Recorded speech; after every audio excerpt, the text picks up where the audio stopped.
भगवान विष्णु का प्रिय कार्तिक मास का इस बार 28 अक्टूबर से लग रहा है। आश्विन मास की शरद पूर्णिमा तिथि के दिन कार्तिक मास का आरंभ माना जाता है। इस बार शरद पूर्णिमा 28 अक्टूबर को है। उसी दिन यानी कि 28 अक्टूबर से कार्तिक मास प्रारंभ हो जाएगा। कार्तिक मास को भगवान विष्णु की पूजा और तुलसी की पूजा के लिए सबसे खास माना जाता है। कार्तिक मास का समापन 27 नवंबर 2023 को हो जाएगा। पौराणिक मान्यताओं के अनुसार चातुर्मास का सबसे प्रमुख होता है कार्तिक मास। कार्तिक मास की ही देवोत्थान एकादशी पर भगवान विष्णु 4 महीने के लिए निद्रा के बाद जागृत होते हैं।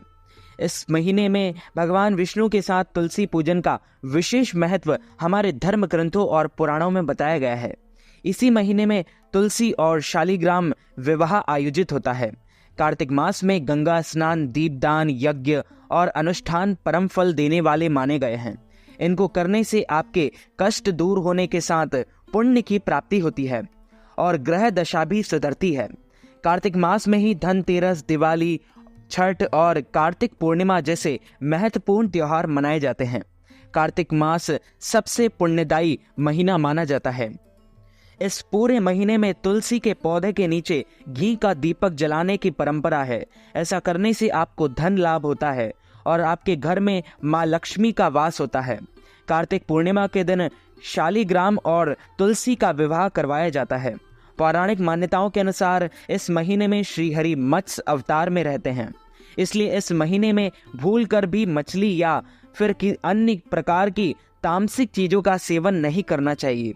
कार्तिक में बैंगन खाना अशुभ माना जाता है। साथ ही इस माह द्विदलन अर्थात जो अनाज 2 भागों में बटे हों उनका सेवन नहीं करना चाहिए।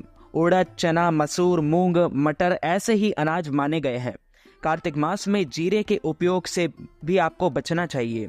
यूं तो जीरा स्वास्थ्य के लिए फायदेमंद बताया गया है, लेकिन कार्तिक के महीने में इसे खाने से नुकसान होता है।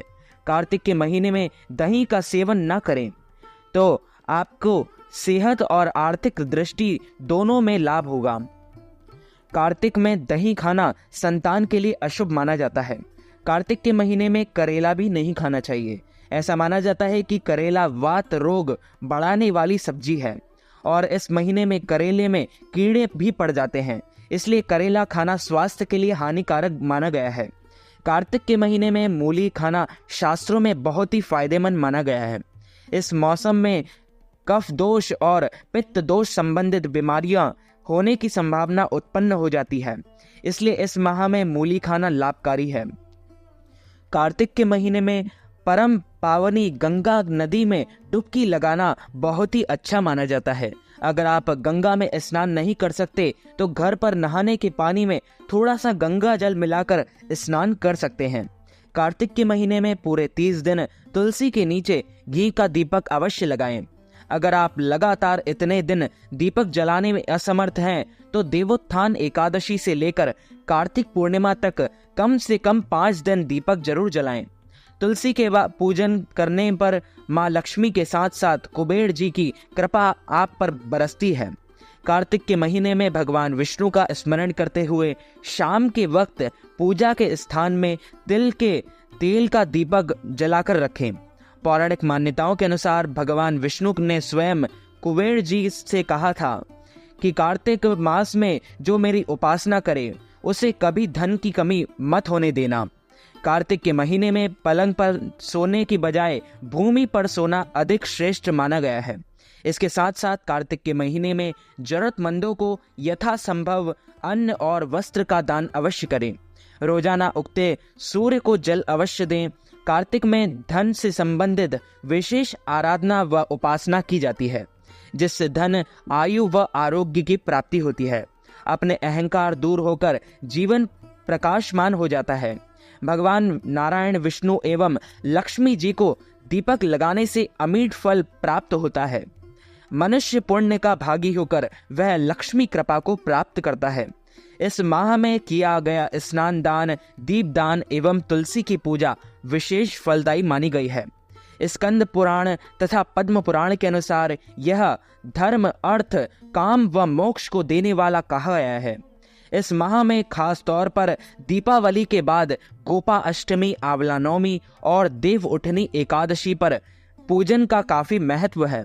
अग्नि पुराण में बताया गया है कि जो मनुष्य देव मंदिर या अथवा ब्राह्मण के गृह में दीप दान करता है वह सब कुछ प्राप्त कर लेता है। पद्म पुराण के अनुसार मंदिरों में और नदी के किनारे दीप दान करने से लक्ष्मी जी प्रसन्न होती है। दुर्गम स्थान अथवा भूमि पर दीपदान करने से व्यक्ति नरक जाने से बच जाता है। माना जाता है कि जिसने कार्तिक में भगवान केशव के समक्ष दीपदान किया है उसने संपूर्ण यज्ञों का अनुष्ठान कर लिया और समस्त तीर्थों से नदियों में गोता लगाने के समान फल की प्राप्ति होती है। ब्रह्म वैवर्त पुराण में कहा गया है कि जो कार्तिक में श्रीहरि को घी का दीपक देता है वह दीपक जितने पल जलता है उतने वर्षों तक हरि धाम में आनंद भोगता है, फिर अपनी योनि में आकर विष्णु भक्त पाता है। जो कार्तिक मास की रात्रि में श्रद्धापूर्वक शिव जी के समीप दीप माला समर्पित करता है उसके चढ़ाए गए वे दीप शिवलिंग के समान जितने समय तक जलते हैं उतने हजार युगों तक दाता स्वर्ग लोक में प्रतिष्ठित होता है। जो कार्तिक महीने में शिव जी के समान घृत का दीपक समर्पित करता है वह ब्रह्मलोक में निवास करता है। मिट्टी, तांबा, चांदी, पीतल अथवा सोने के दीपक लें, उनको अच्छे से साफ कर लें। मिट्टी के दीपक को कुछ घंटों के लिए पानी में भिगोकर सुखा लें। उसके पश्चात प्रदोष काल में अथवा सूर्यास्त के बाद उचित समय मिलने पर दीपक, तेल, गाय घी, बत्ती, चावल अथवा गेहूं लेकर मंदिर जाएं। घी में रुई की बत्ती अथवा तेल के दीपक में लाल धागे या कलावा की बत्ती इस्तेमाल कर सकते हैं। दीपक रखने से पहले उसको चावल अथवा गेहूं अथवा सप्तधान्य का आसन दें। दीपक को भूलकर भी सीधा पृथ्वी पर न रखें, क्योंकि कालिका पुराण का कथन है सब कुछ सहने वाली पृथ्वी को अकारण किया गया पदाज्ञात और दीपक का ताप सहन नहीं होता। उसके बाद एक तेल का दीपक शिवलिंग के समक्ष रखें और दूसरा गाय के घी का दीपक श्री हरि नारायण के समक्ष रखें। उसके बाद दीप मंत्र पढ़ते हुए दोनों दीप प्रज्वलित करें। दीपक को प्रणाम करें। इस महीने में तुलसी पूजन करने तथा सेवन करने का विशेष महत्व है। वैसे तो हर मास में तुलसी का सेवन व आराधना करना श्रेयस्कर होता है, लेकिन कार्तिक में तुलसी पूजा का महत्व कई गुना माना गया है। कार्तिक मास का व्रत करने वाले को चाहिए कि वह तपस्वियों के समान व्यवहार करे, अर्थात कम बोले, किसी की निंदा या विवाद न करे, मन पर संयम रखे। कार्तिक मास में ब्रह्मचर्य व्रत का पालन अति आवश्यक बताया गया है। इसका पालन नहीं करने पर पति पत्नी को दोष लगता है और इसके अशुभ फल की प्राप्ति होती है। तो बोलिए श्री लक्ष्मी नारायण भगवान की जय, गिरिराज धरण की जय, बाल कृष्ण लाल की जय।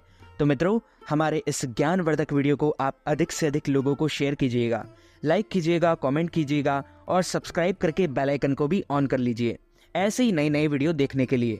आप सभी को सादर जय श्री कृष्ण, सादर धन्यवाद।